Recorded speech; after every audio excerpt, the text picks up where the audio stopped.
como multisectorial, multidisciplinario en torno a lo que es el conflicto transformacional, y tenemos acá a Rosa María Olave. María es la directora del Diplomado de Mediación y Resolución de Conflictos de la Universidad, a don Mario Orellana, que es director de la Escuela de Líderes y Lideresas de Colabora, de Renca, y Sebastián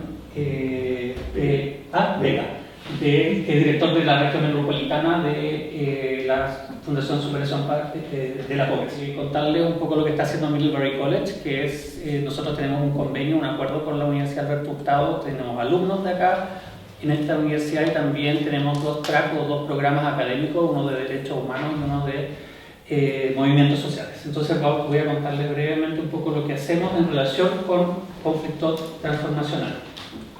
Y aquí, en primer lugar, decir que Middlebury es un college del estado de Vermont con 200 años de tradición, y que es especialmente fuerte en las áreas de sustentabilidad y lenguas.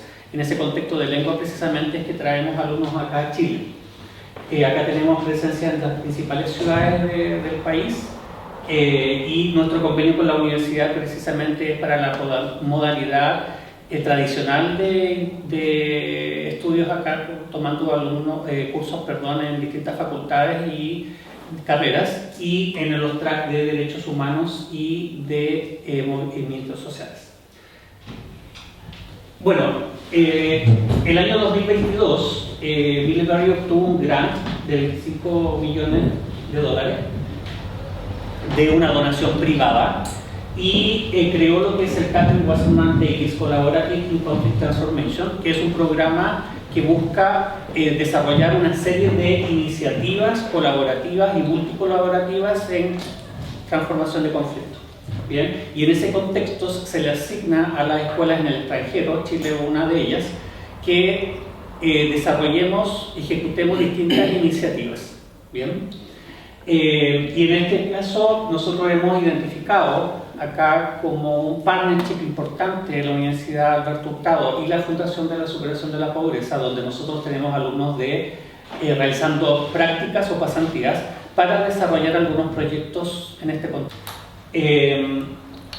¿Y por qué es importante este tema de resolución de conflicto o transformación de conflicto? Porque obviamente estamos viviendo una época en la cual los conflictos son cada vez más recurrentes y cada vez también más álgidos, ¿bien?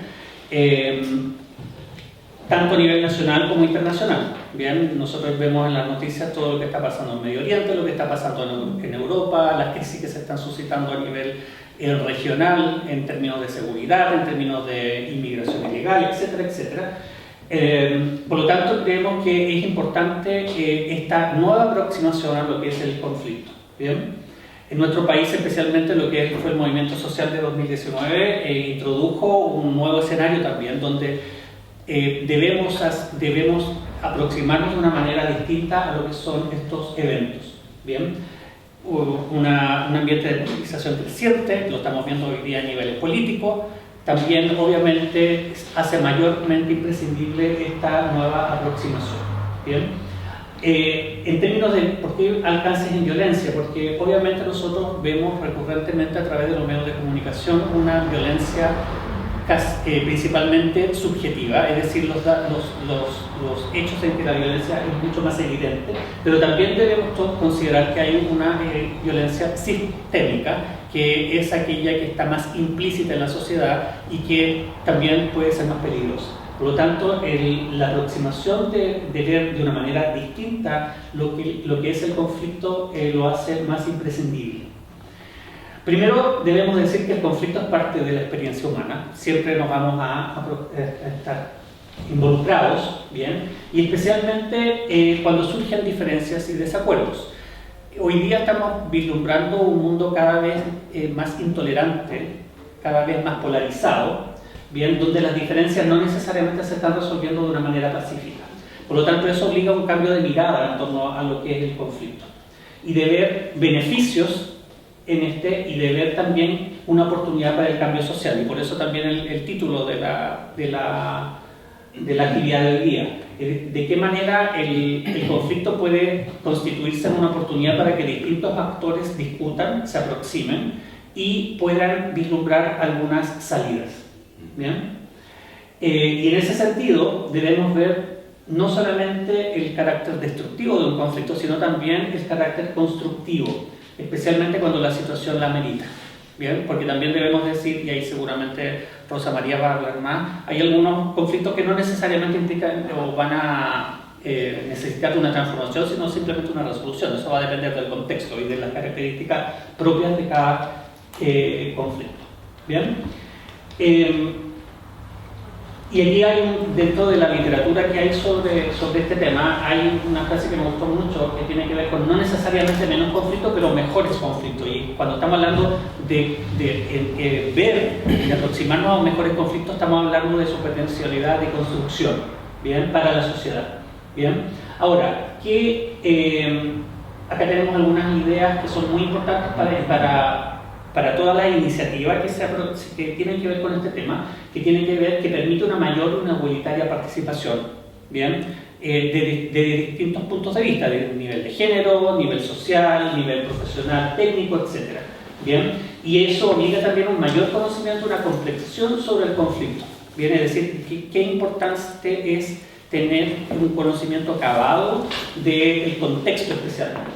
¿Bien? Eso también nos va a permitir un enriquecimiento de las relaciones entre personas diversas, especialmente cuando provienen de distintos ámbitos, de distintos estratos, distintos géneros, distintos estratos sociales, etcétera, etcétera. Y lo positivo de esto en cuanto al cambio social. Bien, y acá tenemos un listado de algunas de las cosas, por ejemplo, en términos de conocimiento, que lo importante que es o lo relevante que es el conocimiento del contexto, la autoconciencia crítica, es decir, un estudio crítico, pero un estudio crítico constructivo. En cuanto a destrezas, competencias que debemos tener para lograr esto: creatividad, curiosidad, foco relacional y tomar riesgos, porque los riesgos se deben tomar. Bien. Y por último, una disposición, obviamente que debemos tener una disposición abierta, una disposición que permita diálogo, permita mediación, competencias interculturales y práctica de restauración. ¿Bien? Y para terminar, acá les quiero compartir un poco una experiencia de una de nuestras alumnas en Valdivia, Hannah Ennis. Ella estuvo un año en Valdivia, en la Universidad Austral de Chile. Regresando a Middlebury, ella desarrolló un proyecto que se llamaba Proyectos para Paz en el ámbito de conflicto transformacional. Ella trabajó en una pasantía sobre lo que eran los humedales en Valdivia con el Centro de Humedales de la universidad y estuvo viendo cuáles eran las dinámicas en términos de problemáticas que se generaban con la comunidad. ¿Bien? Ella es su mayor en justicia social en Middlebury, por lo tanto ella desarrolló un proyecto que postuló y que obtuvo un gran de $10,000, si mal no recuerdo, para desarrollar un proyecto relacionado con danza, porque ella tiene uno de sus minores danza, y involucró a diversos actores de la comunidad a nivel de organizaciones sociales, vecinos, algunas organizaciones, por ejemplo, que tienen que ver con trabajo inmobiliario, y ejecutó un taller sobre este tema. ¿Bien? Y por eso el subtítulo que ustedes ven ahí de arte como una forma de conflicto transformacional o resolución de conflicto. ¿Bien? Bueno, esto es lo que nosotros esperamos desarrollar acá. Este es un ejemplo que esta es una primera aproximación que estamos teniendo con la universidad en este tema y con la Fundación para la Superación de la Pobreza, en el que queremos desarrollar una serie de proyectos. ¿Bien? Así que...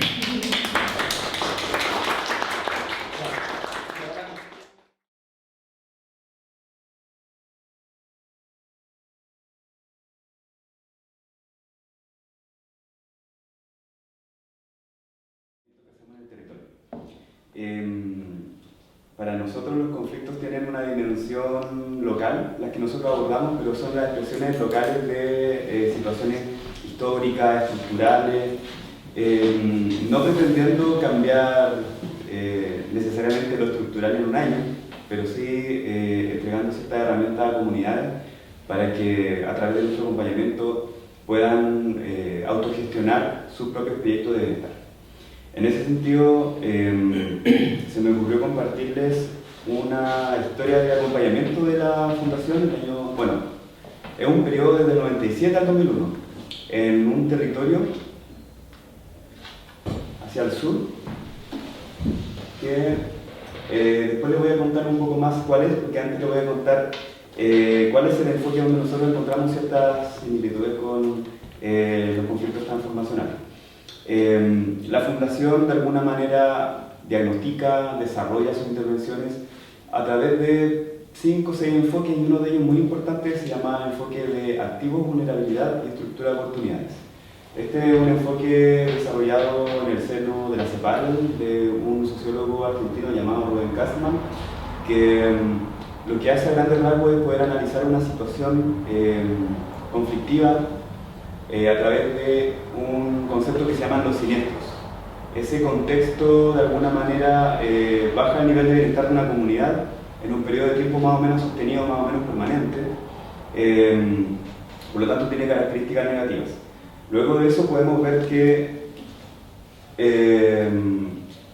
esto afecta principalmente a comunidades que tienen una alta probabilidad de descender su bienestar ante esta ocurrencia de eventos negativos, que es lo que él entiende por vulnerabilidad.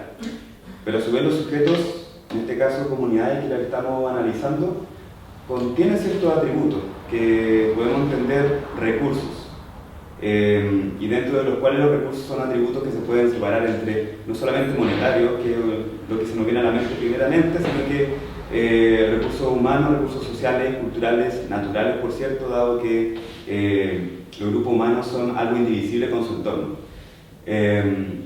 Entonces, ante un evento siniestro, para poder revertir esa situación negativa, lo que las comunidades se encuentran desafiadas a hacer es poder activar recursos, o sea, ponerlos en funcionamiento. Entonces los recursos pasan a ser activos cuando se ponen en funcionamiento y en conexión con lo que luego llamamos estructura de oportunidades.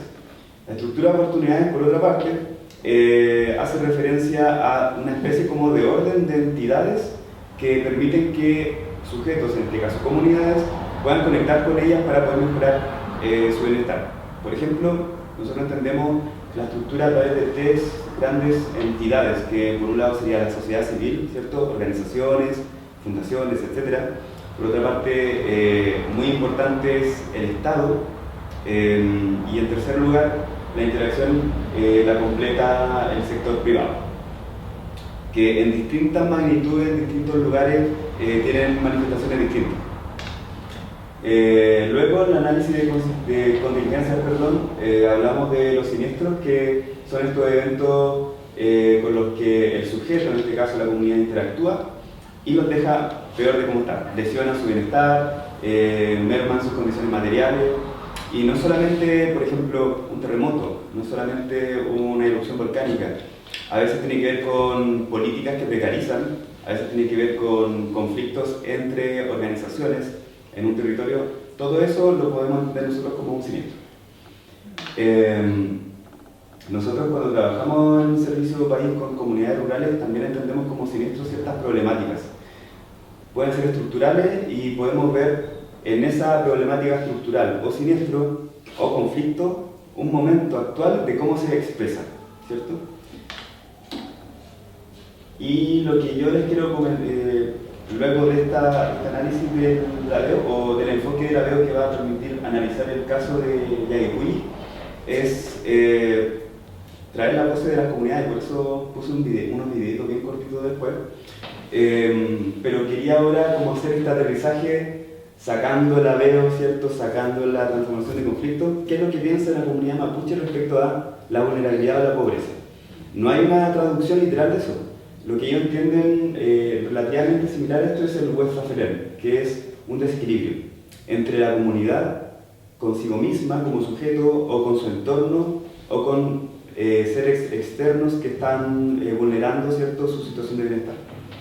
Y por eso también la salud la entienden un poco como el equilibrio de ciertos elementos como la temperatura, ¿cierto?, la humedad.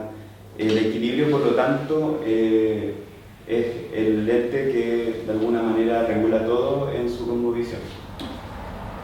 ¿Dónde queda este lugar?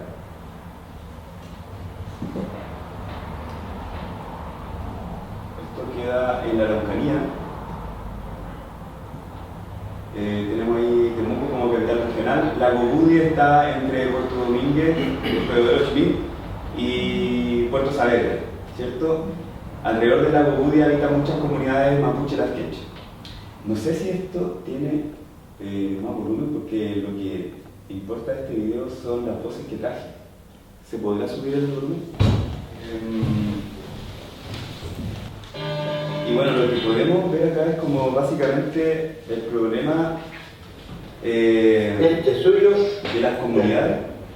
Tiene que ver con la tierra. O sea, no solamente el conflicto mapuche es Latinoamérica, ¿cierto? Es cómo fue colonizándose. En el caso de Chile, este problema se agudiza entre 1860 y 1881 cuando es la ocupación del ejército chileno y el Estado y anexando los territorios al sur del Biobío hacia el naciente país chileno. Y por lo tanto, ¿qué pasa ahí? Como que emerge en ese territorio una noción de propiedad privada que además pasa por encima de un tejido social centenario, ¿cierto? De unas relaciones productivas, unas relaciones sociales establecidas. Y lo que hacen literalmente es pescar una regla en el mapa, tirar líneas y hacer reducciones, ¿cierto? Y de eso Ramón Lefío nos cuenta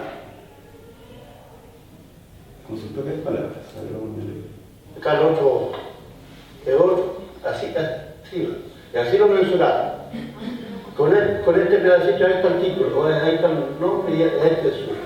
Claro, activamente, como le decíamos, estaba todo abierto, no le digo que los animales salían para allá, lejos. Los animales caminan, no hay centro acá, pasa nomás. Cierto, entonces, ¿qué pasa? Aquí se establece un orden que va muy en contra de cómo es el modo de vida de este grupo humano mapuche respecto al territorio. Eso ya nos demarca y nos viene a la mente muchos conflictos en torno a esto, ¿cierto? Bueno,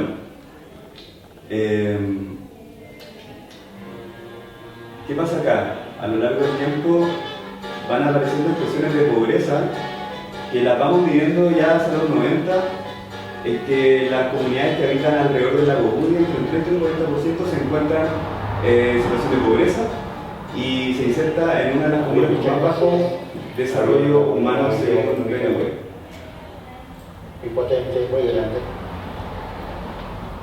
Observaba yo en esos tiempos cómo la pequeña agricultura que hacíamos, la pequeña ganadería que hacíamos, no bastaba para vivir una vida un poco más digna, una vida un poco con una solvencia económica un poco más razonable, que digamos. A los 5 años nosotros vivíamos en la ruta con mi familia y era bonita la vida porque compartíamos mucho, había mucha conversación, mucho contacto con la naturaleza, no había tampoco agua en llaves, íbamos a buscar agua en vertientes, íbamos a bañarnos al lago, pero una infancia bien bonita. Bueno, ahí lo que nos cuentan estos dos habitantes es que si bien ya 100 años después de esta anexión de los territorios se evidencia una situación de pobreza material muy evidente, que la agricultura familiar campesina no permitía subsistir, de hecho no era suficiente como para poder cubrir todas las necesidades. Había ciertas situaciones de vida que eran favorables, que eran bonitas. Ella, que debe ser como un poco de mi edad, más o menos, 35 años, recuerda que tenía una infancia muy apegada a sus costumbres y que era muy bonita, ¿cierto? Que valora mucho esa vida en comunidad. Bueno, entonces, como haciendo la recapitulación de los problemas, históricamente vemos que se ocupa y se anexa la Araucanía y se establece un concepto de propiedad privada sobre estas tierras que va en contra de los centenarios habitantes de ahí. Luego, esta reducción, que es la política de Estado, reducir los terrenos que familias, que eran 10, 15 familias que habitaban a veces en 500 hectáreas, 1000, 2.000 hectáreas, son reducidas a territorios mucho más pequeños, 100 hectáreas. Y para su modo de vida eso ya representaba un desequilibrio importante. Bueno, 100 años después, en 1993, se promulga y se pone en marcha la ley indígena en un contexto de pobreza por ingreso y aislamiento, desde donde, si bien se empiezan a desplegar distintas políticas multisectoriales para abordar esta situación, se abordan las comunidades como carentes como ignorantes, como pobres, y como que sus formas de vida, sus formas de cultivos están atrasados, ¿cierto? Las rucas hay que sacarlas, hay que usar pesticidas, entonces todo eso genera aún mucho más, una siniestralidad mucho más compleja. Y esto también generaba que no había población joven. La población campesina en general y mapuche lasquenche en particular subsiste a través de la actividad económica, productiva, comercial, y su población más económicamente activa se iba. De entre 1960 en adelante vamos viendo cómo la población mapuche va migrando. De hecho, vemos en el último censo que la mayor cantidad de población mapuche se encuentra en esta región, ¿cierto? Entonces, de ahí ya se separa de la tierra. Para nosotros, entonces, todo esto significa que se afectan ciertos funcionamientos que de alguna manera caracterizan la realización de la condición humana, ¿cierto? La realización tiene que ver con, por ejemplo, poder trabajar de manera digna y con identidad. Esto se ve de alguna manera expresado en que el agricultor se ve contrariado por las políticas de INDAC, que le castigan de alguna manera. Otro funcionamiento que se ve lesionado acá es aprender y educarse en base al propio contexto. Poder vivir y reproducir su propia cultura sin vergüenza, ¿cierto? Vincularse de manera positiva con otras personas, otras comunidades y también con su medio propio, porque la naturaleza no es algo divisible de nuestra forma de vida, ¿cierto? Nosotros somos resultados de eso. Entonces, bueno, contarles porque esto de alguna manera documenta la acción de Servicio País entre el 97 y el 2001. Voy a saltar el video, pero lo que dice acá es que llegamos a trabajar como institución, a hacer un diagnóstico, se levantó la situación problemática, pero también se empezaron a levantar un montón de recursos que no estaban siendo activados, estaban como nivel barrera. Por ejemplo, los conocimientos, que sea una cultura viva, que tenga una práctica económica ancestral en base al transquintu, que haya intercambios de semillas y por lo tanto preservación de la soberanía alimentaria desde un saber ancestral, y que también tenían un entorno hermoso, ¿cierto? El lago Budi, donde fueron pesquisando que iban ciertos turistas desde el extranjero, no sabiendo desde dónde sacaron el dato de que ahí había una diversidad de aves muy importante, entonces había una especie de turismo de especialidad, pero muy desregulado. O sea, como que se dieron cuenta que estaban dejando en una oportunidad muy importante.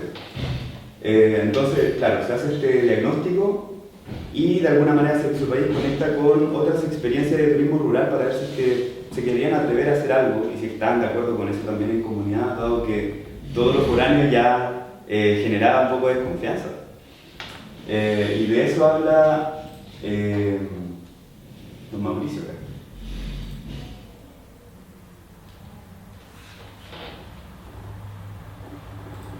Oye, en esos años que estamos conversando, el turismo no se sabía para nada del turismo. No hay que mencionar nada del turismo. Y algunos me dijeron, chuta Mauricio, nosotros no sabemos qué significa el turismo, qué es el turismo. ¿Será con el turismo van a llegar a Huenca? Me dijeron así, con esos términos. Gente gringa, me dijeron que no sé de qué con el turismo vamos a ser invadidos, nuevamente como nos han invadido, nos han quitado las tierras, permitiendo no tanto las tierras. Y producto de eso tenemos la pobreza hoy en día. ¿Será que va a ser bueno si hacemos turismo, si nos abrimos al turismo?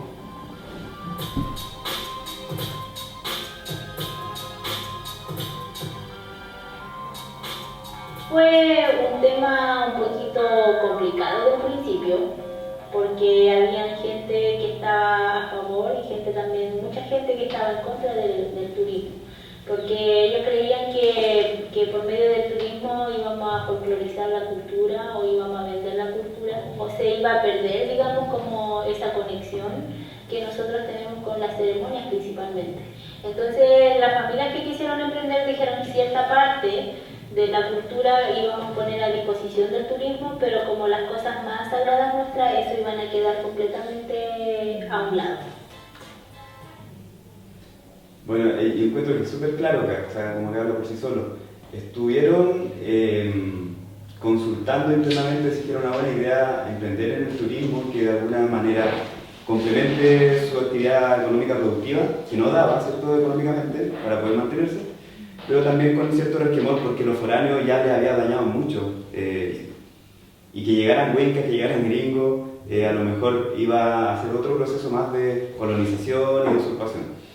Establecieron ahí un límite. Nosotros no vamos a hacer nada que esté en contra de nuestras creencias, ¿cierto? Vamos a respetar ciertos ritos, van a ser algo interno, pero el resto vamos a ir viendo qué podemos ofrecer. Llegando a ese acuerdo, lo que hicieron fue revisar qué servicios eran los que podían Proceso de ofrecer. Perfecto. Entonces, bueno, ahí aparecieron un montón de cosas. Alojamiento en una ruca, que era una experiencia nueva, ¿cierto? Paseo en carreta, cosechar, sembrar, paseo en lancha, cestería, platería, o sea, la cantidad de recursos que estaban siendo utilizados para su modo de vida tradicional, pero que no alcanzaban económicamente para poder subsistir, ellos vieron como una oportunidad hacer un parque turístico en esto. Entonces, de esa manera fueron generando como una especie de prueba, con pocas ruquitas, ¿cierto?, con pocas familias que se fueron convenciendo de esto. Sin embargo, empezó a salir muy bien. Yo conocí este lugar como 10 años después y yo creo que eran como, no sé, 60 familias alrededor del lago Budi que estaban asociadas a este emprendimiento. Y no eran muy próximos tampoco, pero había un funcionamiento muy como respetuoso respecto a los cobros, de que todos crecieran igual. Pero no quedó solamente en el turismo. Lo que pasó después fue que toda esta población que emigró para estudiar, para trabajar afuera, los jóvenes, empezaron a volver. Y empezaron a no solamente proyectarse nuevamente en su territorio, sino que también ¿Cabaña? prestar sus servicios, todo lo que habían aprendido afuera, agronomía, turismo, para el propio proyecto, ¿cierto?, de la comunidad. Empezaron a sentirse realizados en su propio territorio como no había pasado hace mucho. Además desembocó en otros logros que Ya para ello era el tranquilo. de alguna manera este proyecto turístico parecía una buena estrategia para poder tener un complemento Ya económico para ello era el a su tranquilo. bajo ingreso. El intercambio. Pero luego de eso empezaron a visualizar otras oportunidades más, que eso es lo que les quiero comentar porque es algo muy, muy importante de esto. Habiendo probado con el turismo, habiendo complementado su ingreso, fueron planteando otras maneras en cómo podían ellos mejorar su bienestar en dimensiones social, económica, educativa y cultural. Entonces, de esto nos cuenta la hija de don Mauricio, que es una de las jóvenes retornadas a su territorio, que fueron indagando la manera en cómo la economía a nivel local ancestralmente funcionaba. De esa forma ellos hacían economía, no estaba, digamos, de por medio el dinero. Entonces dijimos, ya, vamos a crear una cooperativa de ahorro crédito. Entonces el primer año se atrevieron 12 personas. Hoy día, entre socios internos y socios externos, tenemos 40. Ahí sí somos completamente autónomos, porque ahí no estamos intervenidos por nada. Entonces, por ejemplo, nosotros estamos bajo el alero de la comunidad. La comunidad tiene personalidad jurídica y cuando nosotros queremos postular un proyecto como apoyo mutuo, lo postula la comunidad para apoyo mutuo. Y también creamos un banco de semillas. Llegó Prodesal, el PDTI, que son, digamos, que están bajo el alero de INDAP. Entonces ellos en un tiempo entregaban muchas de esas cosas, como semillas transgénicas y todo ese tema. Entonces hoy en día igual con ellos hemos tratado de cambiar el chip y decirle, mira, nosotros como comunidad estamos como en otra onda y nosotros vamos por ese lado y no por el lado que van ustedes. Entonces de alguna forma ellos también se han ido como acomodando al lado que vamos nosotros. Y ahí con eso estamos trabajando, digamos, el tema de la agroecología. Entonces ya llevamos 2 años así como que enfocado a eso. Entonces, ¿qué es lo que hemos generado con eso? Poder tener nuestra propia alimentación, una alimentación más sana, incorporar semillas que antes habían acá y que se habían perdido, recuperar las semillas. Y hoy en día Yaguelpuyi es un referente en distintos ámbitos. Primero, un referente en el ámbito del turismo, pero también hoy en día somos referentes a nivel nacional en el ámbito educativo, porque somos la primera comunidad y la única comunidad indígena de Chile que administra su propio colegio. Es una escuela muy particular. Bueno, aquí hice un montón de cosas en 2 minutos que son para mí importantes de remarcar. Fueron capaces de reconocer y recuperar una manera ancestral de economía, ¿cierto? A través del trasquinto, pero se genera una cooperativa de ahorro mutuo, ¿cierto? O sea, una cooperativa de turismo empezó a evolucionar en otro tipo de como entidades, siendo la misma comunidad. Súper estratégicos también. Luego, la relación que tenían con INDAP a través de Prodesal, que les pasaba estas semillas transgénicas, fueron capaces también de modificar la manera en cómo Prodesal aterrizaba ahí. Nosotros estamos en otro lado, nosotros estamos recuperando semillas, soberanía alimentaria, y Prodesal acomodándose a eso. De hecho, por otra parte, Prodesal tiene un programa que se llama Programa de Desarrollo Territorial Indígena, que aprende mucho de este tipo de situaciones, como de ser más pertinente respecto a cómo ellos actúan. Y finalmente, lo que menciona al final, es que son la primera comunidad indígena en Chile que recupera un colegio, que era del Magisterio de la Araucanía, una corporación católica, que tenía un colegio abandonado, ya no se inscribían estudiantes. ¿Qué es lo que hacen ellos? Lo toman y de a poquito empiezan a hacer clases con este currículum intercultural bilingüe y nada, finalmente empieza a haber más estudiantes sin hacer mucha difusión de esto. Llegan más estudiantes y enseñan en la lengua indígena, o sea, en la lengua mapuche, y además las prácticas ancestrales se ven como recursos pedagógicos. Esta es la última diapo que tengo. Voy a cerrar con esto porque es súper inspirador cómo un conflicto puede desembocar en un proyecto de bienestar mucho más. Así que vamos a poner la voz de los niños acá. Y esto hace que finalmente las familias, los niños y niñas tengan formación pertinente a su cultura y que además esa formación vaya a impactar directamente en la sustentabilidad del trabajo que ellos hoy día realizan. Este turismo rural cultural va a quedar transmitido a toda esta nueva generación que se está formando en esta escuela de Yaguelpuyi. Muy compuche, inche Emilio Andrés Rojas Payán, esta vez con Pulov Nikin en Tuve, en la escuela donde yo estudio, nos decimos todos los días cuando nos saludamos Mari y Chumaremi, que es hola, ¿cómo estás? Y siempre nos responden pinche comer calel en Nicay, que yo estoy muy bien, ¿viste? Me gusta venir a esta escuela porque me enseñan muchas cosas buenas sobre mi cultura, nuestra historia y me enseñan nuestro idioma en Mapudungun.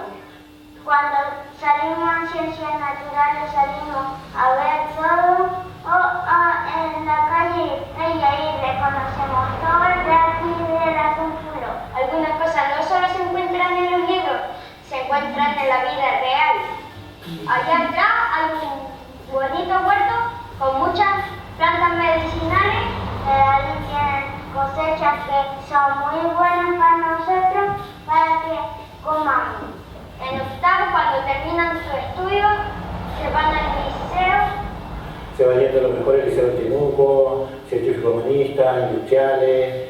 Una vez terminados sus estudios, vuelven a sus territorios, en sus comunidades, para trabajar con su gente. Este grupo en particular. Bueno, ya para no alargarme más, eso fue como de un conflicto o de una problemática que podemos desembocar en una mejora a nivel local. Y traté de hacer lo más corto este video, porque dura como 40 minutos, pero lo pueden encontrar en YouTube como Kumen Wembley o Kubu. Así que eso, muchas gracias.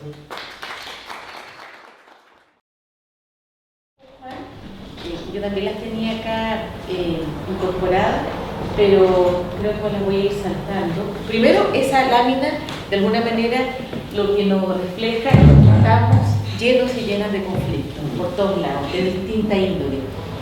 Y que muchas veces cuesta mucho lidiar con los conflictos, especialmente cuando los conflictos se transforman en conflictos violentos.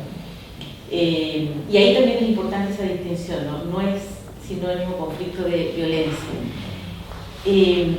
Hace muchos años, el PNV, fines de los 90, es decir, estamos hablando hace 30 años atrás, o un poquito menos, emitió un informe donde hacía un poco referencia a estos elementos del contexto, porque cuando hablamos de conflictos y de violencias, tenemos que hacer referencia al contexto. Es imposible no hacer referencia, ni tenemos que hacer como una mirada contextualizada. Y a mí me impresiona porque estos elementos son de ese informe, y esto está absolutamente, sí, está absolutamente vigente hoy día, ¿no? La complejidad de nuestro contexto, la incertidumbre también que vivimos, ¿cierto? Donde prima una cultura justamente no dialógica, donde hay muchas identidades que son inciertas, mucho temor a distintos temas, muchas crisis, hay choques culturales y hay polarización y seguramente muchas otras cosas. Entonces, es como en ese contexto es donde nos encontramos y donde, por supuesto, hay mucha presencia de conflicto. Y ahí, cuando yo hablo de las violencias, porque de alguna u otra manera, cuando nos cuenta esta historia Sebastián, ahí hay claramente violencia estructural, ¿no? Y ahí yo traje al reconocido y conocido profesor Galco, cuando hace estas distinciones, ¿no?, entre los distintos tipos de violencia. Y claramente el tema de la Ucrania tiene que ver con violencia estructural, con violencia cultural, con violencia directa, etc. Entonces, también nos permite estos conceptos hacer esta distinción de paz positiva y paz negativa. Ayer teníamos después se los voy a compartir, tuvimos un webinar con la Universidad de La Paz, que es una Universidad de Naciones Unidas que está en Costa Rica y que tenemos un convenio de colaboración con ellos. Ayer hicimos una primera actividad y que el tema fue violencias y proceso de construcción de paz en la era digital. Tremendo tema, además. O sea, además le sumamos la dimensión de lo digital y todo lo que ahí hay en cuanto a conflicto y violencia.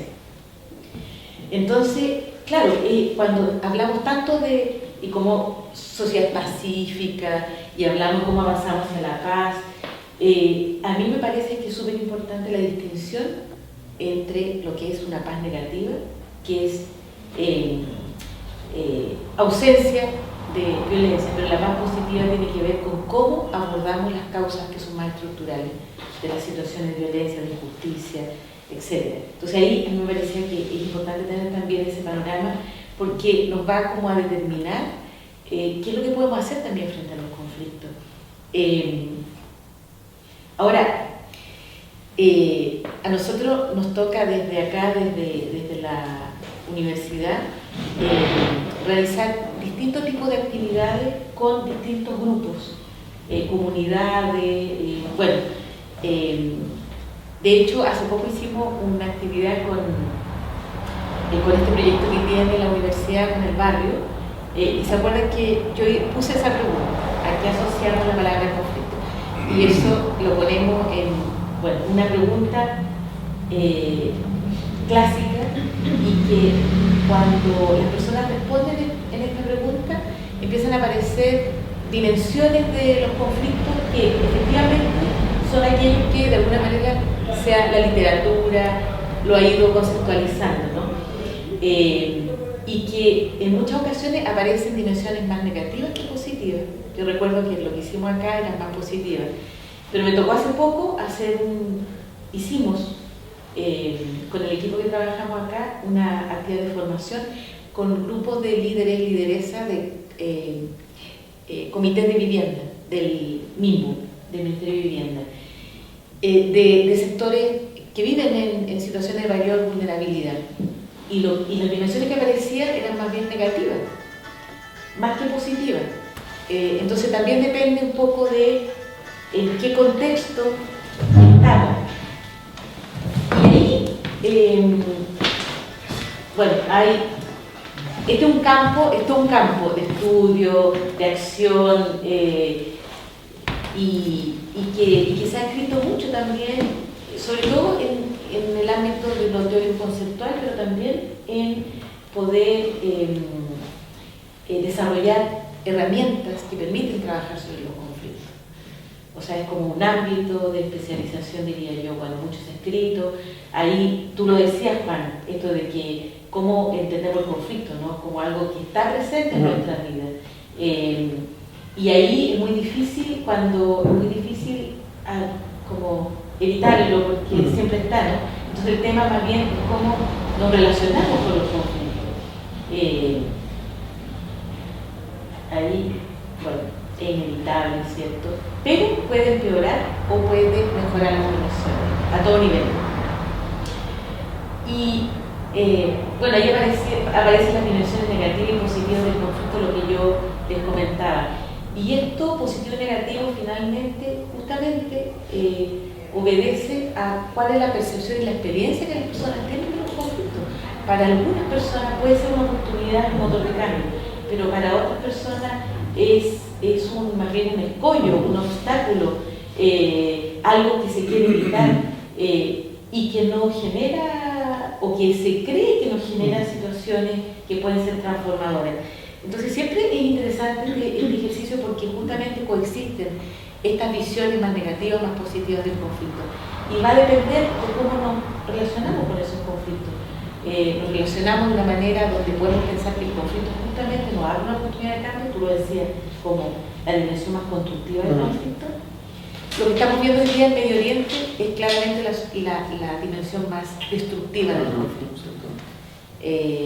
Porque el conflicto cada vez ha escalado más y el conflicto es violento, absolutamente violento, donde cada vez se ve poco espacio para pensar en alguna oportunidad de una salida más constructiva. Y entonces, claro, hay elementos objetivos en la aparición de los conflictos, pero también hay elementos muy subjetivos. Y ahí, bueno, no me acuerdo si lo hicimos, las imágenes, ¿cierto? Esas las vimos. Claro, siempre ponemos estas imágenes que en el fondo son como, nos muestra, nos grafica y nos refleja cómo las personas, lo mismo lo podemos ver e interpretar de distintas maneras. Mira la que, o sea, podríamos decir hoy día muchas cosas de esa imagen. Entonces, ¿cómo nos aproximamos? ¿Desde dónde miramos? ¿Con qué lentes miramos? Y hay un profesor que se llama John Paul Lederach, que tiene un libro que yo siempre lo recomiendo mucho, que se llama El pequeño libro de la transformación de conflictos. Porque él justamente ha trabajado conflictos de alta complejidad, como por ejemplo en el conflicto de Colombia, en los procesos de paz. Y él dice que el conflicto siempre tiene como 4 dimensiones. La dimensión más personal, que tiene que ver con cómo a mí me afecta el conflicto. Me afecta emocionalmente, me afecta en mis emociones, me perturba, me interrumpe, muchas cosas. Me afecta también en la dimensión más relacional, porque cuando hay conflicto, hay una dimensión que tiene que ver de interrelación con otras personas.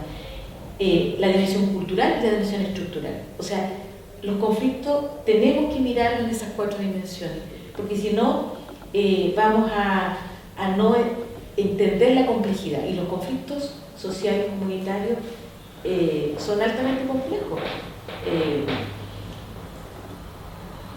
Y él mismo dice que en un conflicto siempre podemos encontrar un episodio o episodios que se refiere a muchos hechos que van sucediendo y a un epicentro. Y el epicentro tiene que ver con la causa más estructural.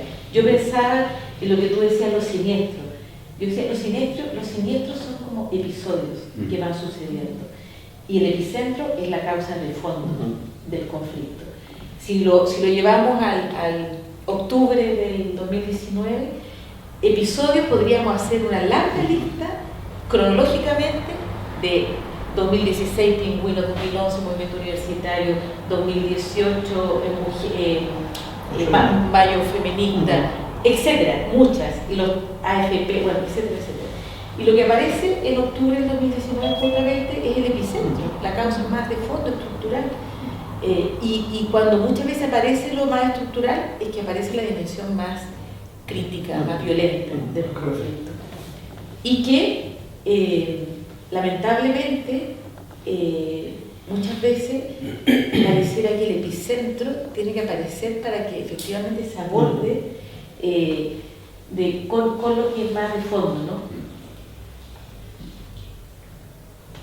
Hay muchos tipos de conflictos y eso también es interesante e importante cómo identificarlo, porque el tema del poder es un elemento clave en los conflictos, porque justamente nos lleva a analizar que muchas veces en los conflictos lo que ahí sucede son las asimetrías de poder, en los conflictos medioambientales, en los conflictos más sociales, etcétera, etcétera. No voy a entrar en detalle, pero lo dejo. Y ahí hay una que también ayuda mucho a entender los conflictos, que tiene que ver con que los conflictos tienen un curso de desarrollo. Y muchas veces podemos pensar que el conflicto ya no está, pero el conflicto está silencioso, está igual. Y lo que muchas veces sucede es que no se le hace caso a un montón de señales que los conflictos dan como para justamente trabajar sobre ello. Y los conflictos por lo tanto escalan. Entonces hay distintos momentos, distintas etapas de los conflictos. Y la última cosa que quiero decir, eso está muy bueno, ¿no? Transformar el conflicto en colaboración. Claro, los beneficios que trae el trabajo colaborativo, ¿no? Porque el beneficio que trae es el beneficio mutuo. Y ahí también se hace una distinción, cuáles pueden ser las distintas maneras de abordar y acciones según también el momento en que el conflicto está. Cuando hay violencia, lo primordial es contener. Y por eso que hoy día uno de los llamados, por ejemplo, en Medio Oriente es una pausa humanitaria, cese al fuego.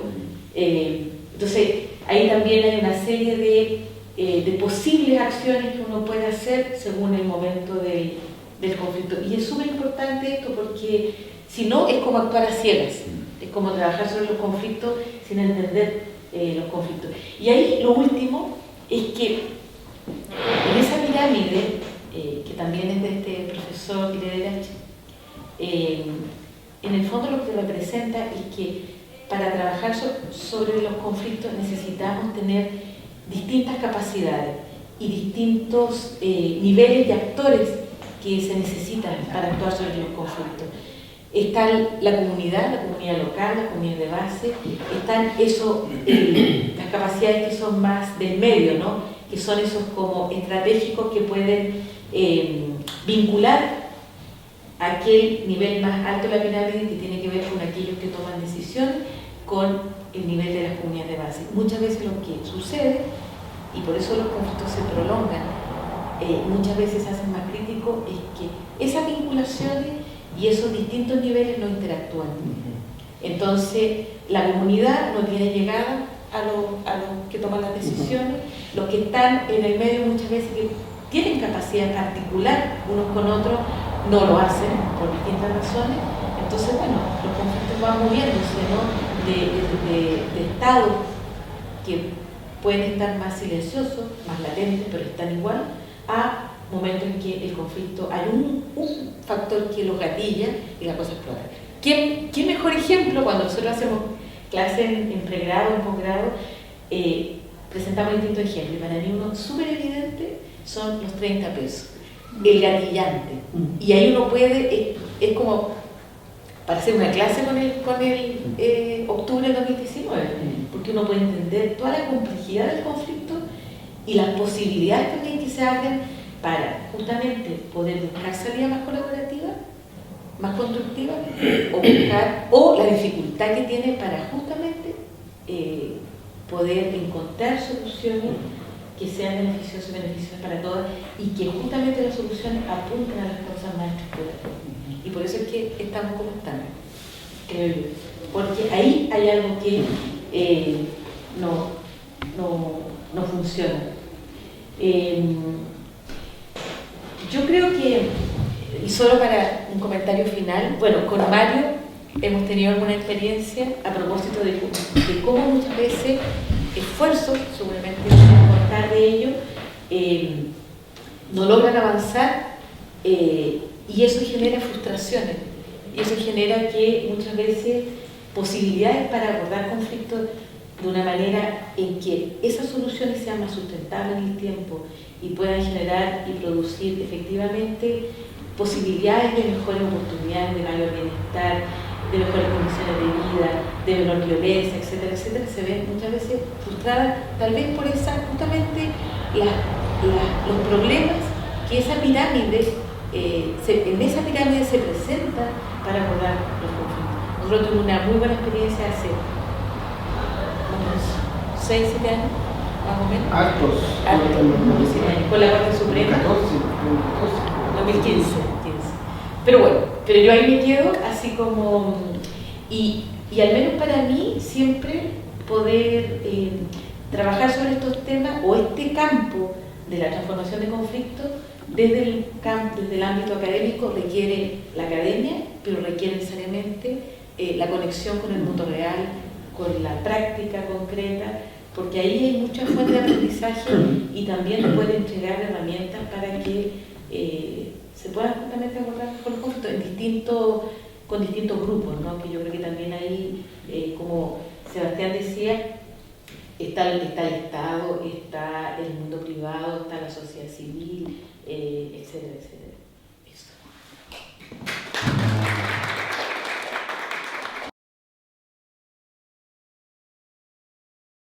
Quería compartir con ustedes los conflictos de las comunidades. Hoy ya con diagnóstico tenemos 3 acá expositores y expositoras que dejaron todo muy clarito que hay que hacer la pega ya. Y entonces, bueno, los conflictos que tenemos en los territorios no entran dentro del análisis académico todavía. Esto ya lo hemos hablado y la profe ha hecho clases donde yo les voy a mostrar después que inventamos para resolver esto. Y no tiene que ver con un prejuicio, sino que tiene que ver con un sentido de la realidad, de la estructura de la sociedad, ¿no? Los barrios funcionan solos, son realmente autónomos. Hay poco acceso a estos espacios de poder intelectual, de poder económico, de poder político. Por tanto, lo que ocurre en el territorio se resuelve en la dinámica del territorio. No a combo, pero a veces sí de una manera más ruda y más directa, ¿no? Por ejemplo, si hay una problemática con la cuenta de la tesorera en una junta de vecinos, no se hace un sumario interno, sino que se interpela inmediatamente en la asamblea, así a sangre pato. Como, esto lo van a ver nuestros alumnos, yo soy bueno con los modismos, se entiende sangre pato, ¿no? Sí, ya. Pero no, yo no hay modismo en silencio. Entonces se levanta y la señora dice, yo quiero saber qué pasó aquí con la plata de corriendo de la sede, que no hemos visto un peso y todos los fines de semana y fiesta. Ya, entonces esa interpelación es directa, ¿no? Se resuelve el conflicto rápidamente. No hay una herramienta de análisis, veamos si esto es epicentro o no es epicentro, si es como lo que puso el ahí. No, se resuelve directamente. Entonces tenemos convivencia entre vecinos muy clara, música fuerte, convivencia entre vecinos choreza. Los ruidos generalmente tienen que ver con la música, ¿no? La música puesta un domingo a las 12 de la noche o a las 7 de la mañana, o los cultos. Han habido un avance ahí de algunas expresiones de la fe y que son buenos para la música y tienen muy buenos instrumentos y funcionan bastante y vaya, hacen ruido. Bueno, los espacios comunes, por ejemplo, en los condominios sociales no están considerados los estacionamientos, ¿no? Eso tiene que ver como con esta perspectiva poco integral de la arquitectura y el urbanismo, donde no hay posibilidad de que tengan autos, cómo van a tener si son pobres, entonces no hay estacionamiento, como ese, como pueda. Y los pocos espacios que hay ya se empiezan a ampliar. Y no falta el que pone una reja, un gallinero, sin permiso del comité administrativo, sin permiso de la junta de vecinos, y ahí se genera ya un drama fulminante. Los pasajes se cierran, dado este problema de la seguridad, por lo tanto los tránsitos interpasajes se van obstaculizando para el común, ¿no? Dejan de ser públicos, se hacen privados, se pierde la llave, no se puede abrir el portón, hay un señor que está de cumpleaños, su hijo dejó el portón abierto, la señora del esquino reclama, ¿por qué está el portón abierto? Pero si usted tiene llave, ciérralo, pero que tiene que cerrar usted, ya hay un conflicto de... la construcción en terreno ajeno, por supuesto. O sea, esto tiene que ver absolutamente con los campamentos, la toma, lo deja muy ahí al flote la ley de usurpación nueva, hay toda una discusión ya entre la política. Y también, por supuesto, de los espacios donde el señor que está viviendo en la esquina y es mecánico, ¿cierto? Y establece su taller mecánico en el pasaje. Se pone ahí 3 o 4 autos todos destrozados, se toma un espacio, mete bulla de tarde, le pega martillazo a los fierros. Esas son cosas que pasan en el barrio. Uno puede decir, como tanto, bueno, vayan, los invito yo a tomarlos un día y se quedan ahí para que disfruten de aquello. Posesiones de animales, muchas de las familias que llegan a los barrios sociales vienen de campamentos con figura rural, ¿no? A pesar que están dentro de la ciudad y todo. Por ejemplo, en Renca tenemos ahí toda una orilla del Cerro Colorado, que el Camino Lobosa, que son parcelas, y trabajan en ladrillo, trabajan en el pallet, trabajan vendiendo comida para animales, tienen animales, por lo tanto cuando llega después el cambio a la vivienda, se lleva lo que más puede. Entonces no es sorpresivo ver un pato en un pasaje, no es sorpresivo el olor a la caca de los chanchos dentro de un barrio porque están ahí, armaron ahí una chanchería clandestina. No es sorpresa ver caca y caballo y el carretón con el caballo estacionado a la salida del pasaje, y eso genera conflicto. Bueno, y los problemas ambientales y sanitarios, que es la basura, los vecinos y vecinas con diógenes, la cantidad de ratones, el olor a la mierda, esas son cosas reales dentro del barrio. Lo dice súper rápido, pero lo dice Salazar ahí cuando habla de la muchedumbre y todas esas cosas. Eso es lo que real los historiadores. Esto se vive en los barrios y estos son conflictos reales que no le importa a tribunales, que no le importa al aparato jurídico, que no le importa a la Corporación de Asistencia Judicial. Yo sé que está aquí el colega, pero no le importan a la ONG estas cosas. La sociedad civil está preocupada de postular otro tipo de proyectos hacia los ministerios y tener otro tipo de relaciones y otro tipo de generación de diagnóstico. Y este es un palo que yo veo. Estamos llenísimos de diagnósticos, ya está claro el problema. Yo entiendo que ya, en términos generales, ¿cierto? Ya sabemos la situación histórica, por lo demás que no tiene que ver, no, si viene de la dictadura, viene de antes de la dictadura, esta problemática del abandono de la vida territorial, ¿no? No es una casualidad que los partidos no tengan padrón territorial, esto es un abandono estructural. La crisis de confianza responde al abandono de la gallá y sálvese como pueda. Es una visión muy colonial, pero es muy actual, no ha cambiado nada, digamos. Eso. Entonces, bueno, estos son los conflictos que tenemos ahí. No voy a mencionar los conflictos de violencia intrafamiliar, de pelea,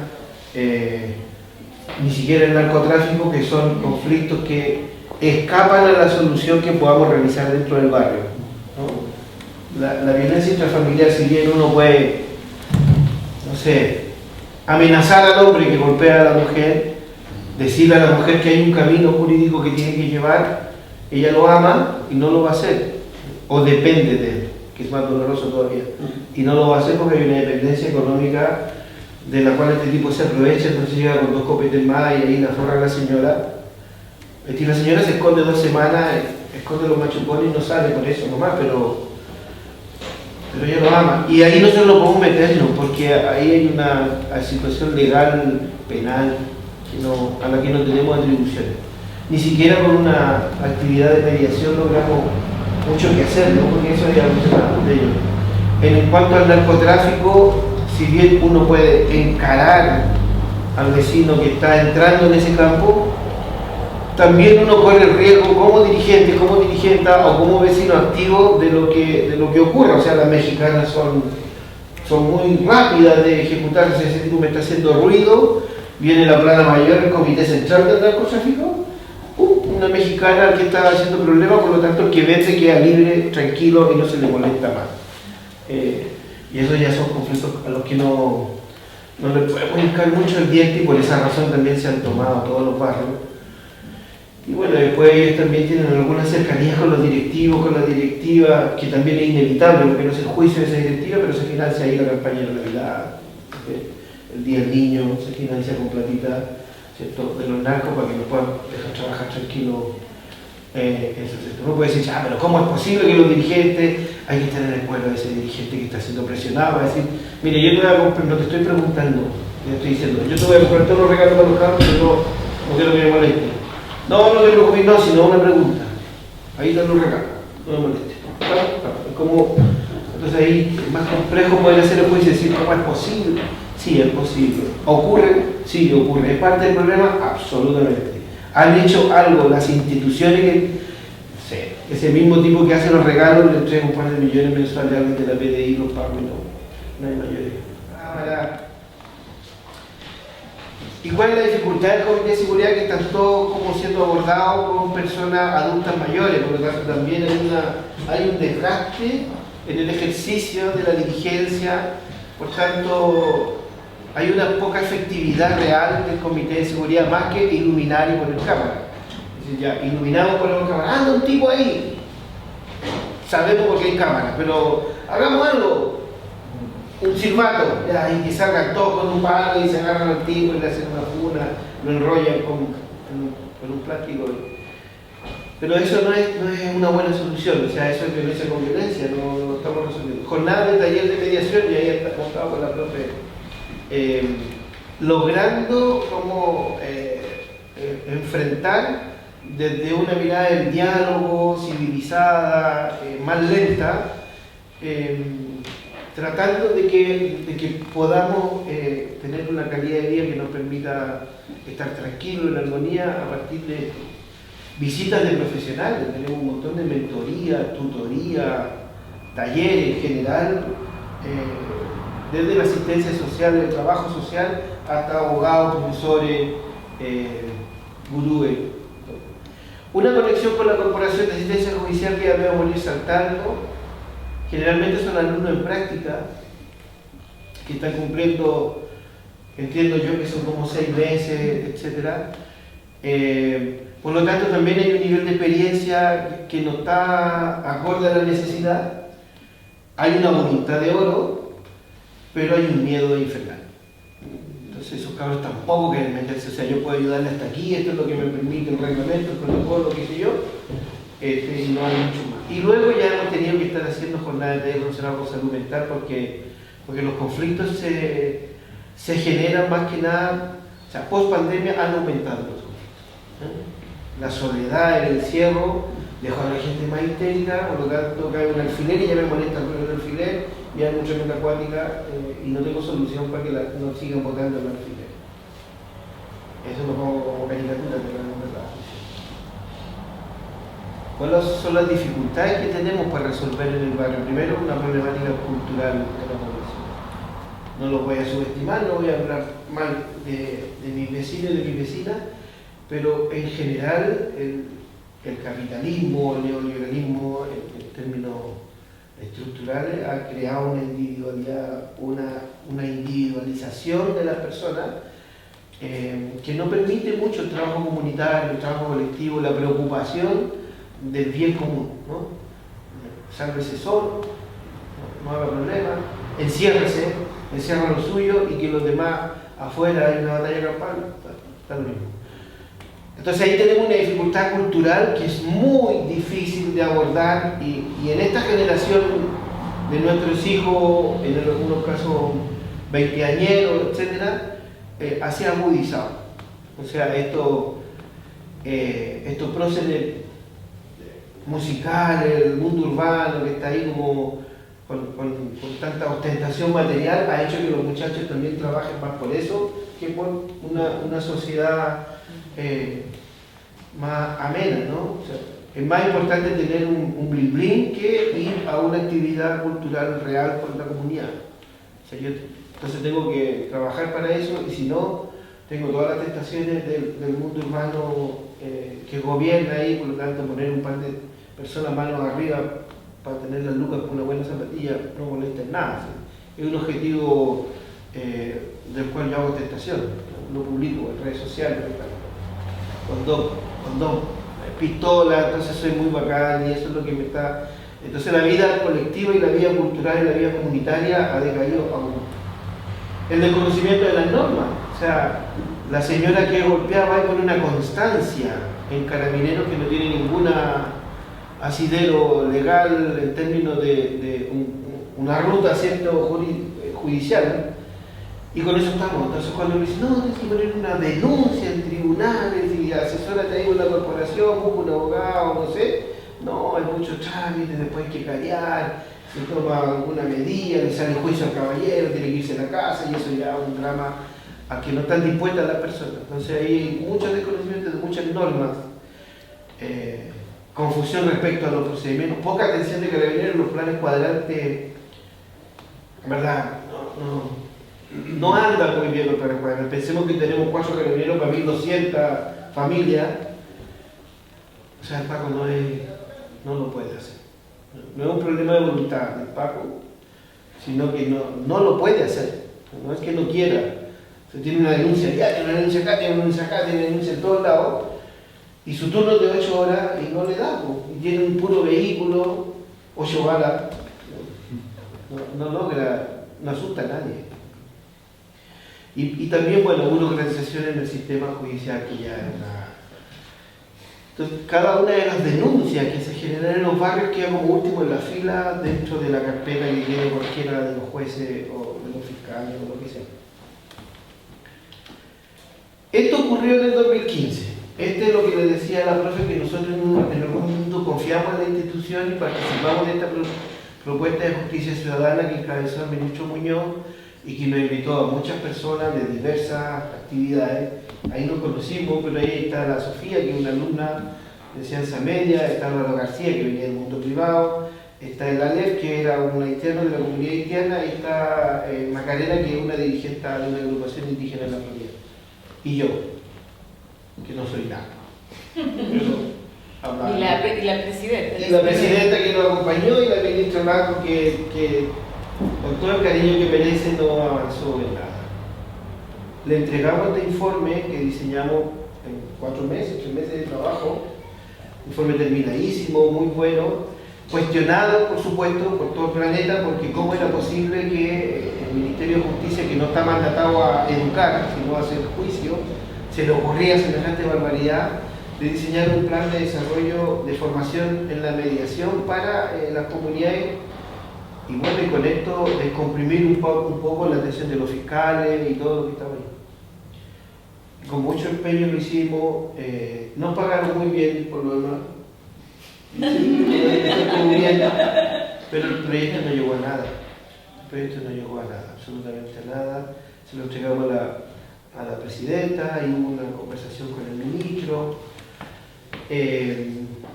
Y esto lo pongo a colación porque esto es lo que ocurre con las políticas públicas en general, ¿no? Y este es parte del abandono al que yo interpelo. Esto ocurre en vivienda, esto ocurre en salud, esto ocurre en educación, esto ocurre en migración, esto ocurre en pensiones, esto ocurre en todo. Y por eso existen también las fundaciones que van de alguna manera tratando de acercar la necesidad de la comunidad con una iniciativa de política pública y con todas sus redes tratar de acercarlo a quienes legislan. A veces ocurre, o sea, muy difícil, hay algo ahí. Bueno, pero dicho eso, con todos los problemas, ¿qué hicimos nosotros para hacernos cargo? Porque ya teníamos el diagnóstico, sabíamos, entonces ¿qué hicimos? Creamos escuelas. Y en estas escuelas para líderes sociales está dentro de las 16 temáticas mediación, conflicto y negociación. Y ahí he hecho la profe. Entonces hemos traído a los alumnos, a los dirigentes para acá, nos ha ido a acompañar a otra universidad, nos ha ido a acompañar también a otro espacio, en donde vamos nosotros haciéndonos cargo, teniendo ya todos los diagnósticos, de formar a los líderes sociales para que puedan ir realizando este tipo de mediaciones o resolución de conflictos va a sonar horrible, pero muy en lo Pato Hércules, como en la medida de lo posible, de lo que podamos hacer en el barrio, con las atribuciones que nos da el cargo en la normativa de juntas de vecinos y en la normativa de participación ciudadana, poder establecer mecanismos, incluso poder mediar dentro de las comunidades. Y bueno, ha sido buena la experiencia, ya hemos hecho escuela en Renca, en La Pintana, en Puente Alto, Independencia y Ramalilla. Nos hemos hecho cargo creemos que la formación es fundamental para poder obtener líderes con mayores capacidades, con mayores herramientas, con mayor reflexión respecto de la problemática, con mayor criterio también a la hora de poder poner en práctica la parte como de análisis y teoría que nos ofrece la academia, en este caso la profe y otros más, respecto de analizar si que me tengo que o no meter en este conflicto, por ejemplo. ¿Cómo se resuelve? ¿Cuáles son los pros? ¿Cuáles son los contras? ¿Me pongo en riesgo mi integridad o no? ¿Hay voluntad de resolver esta cuestión o no está ni ahí? ¿Es esto realmente un conflicto o es la consecuencia de un conflicto mayor? Estamos ahí en Yapel. También nos hicimos cargo en pandemia a través de esta fórmula que nos invitó a la pandemia online. No dejamos de avanzar, así que lo hicimos también ahí en el techo. Y ahora estamos en Puerto Vara. Puta que llueve en Puerto Vara. En clase, todos los sábados que yo voy para allá, llueve, como dice el humorista, se me cago que llueve. Y bueno, pongo ahí a Violeta Parra porque hay un tema no menor que de la cultura populárica de esta mujer maravillosa, que la tenemos tan poco valorada en todos los ámbitos y que pega por donde pueda, siempre pega fuerte. Y hay una periodista francesa, se acuerda de un documental muy bonito que le preguntan de todos los talentos que ella tiene, si en algún minuto tiene que elegir uno, ¿cuál elige ella con su inteligencia popular y espontánea? Dice, por la gente. Porque si yo no escucho a la gente, no desarrollo ningún otro tipo de talento. Y yo creo que aquí es fundamental, la presentación que tú hiciste está hermosísima, eso de escuchar a las personas. La academia ya ha conceptualizado, yo le creo mucho a los profes, en todo, porque esto tiene que quedar registrado, ¿no? En algún minuto vamos a tener que leer esto, para poder ver cómo generamos herramientas, pero yo creo que el mayor empuje o la mayor realidad o la mayor pertinencia del cómo está primero escuchar a las personas para poder, ¿qué está pasando? O sea, ahora cuando nosotros hablamos de conflictos históricos como el conflicto de la Araucanía o los conflictos ordinarios que yo le acabo de mencionar, pero si uno pone ahora por ejemplo la seguridad, la migración, son conflictos que hace 10 años no los teníamos y que ahora están pegando pero durísimo. Han vuelto las tomas de terreno, o sea, tenemos un conflicto por el cual el techo y todo el mundo se desangró, ya 2010 y nomás, y estamos por el momento a 180.000 familias en campamento después de estar en 40.000. Por tanto, hay que ir escuchando esa realidad, cotejarla rápidamente con la conceptualización y actuar. O sea, yo creo que los diagnósticos ya están. Tenemos una matriz que nos permite abordar la problemática con las especificaciones propias de cada uno de los momentos, pero ya tenemos que ir. Y es un poco lo que nosotros hacemos en la escuela, hacernos cargo del problema a partir de una solución que tiene que ver con la formación político y social de los dirigentes y las dirigentes, líderes y lideresas comunitarias.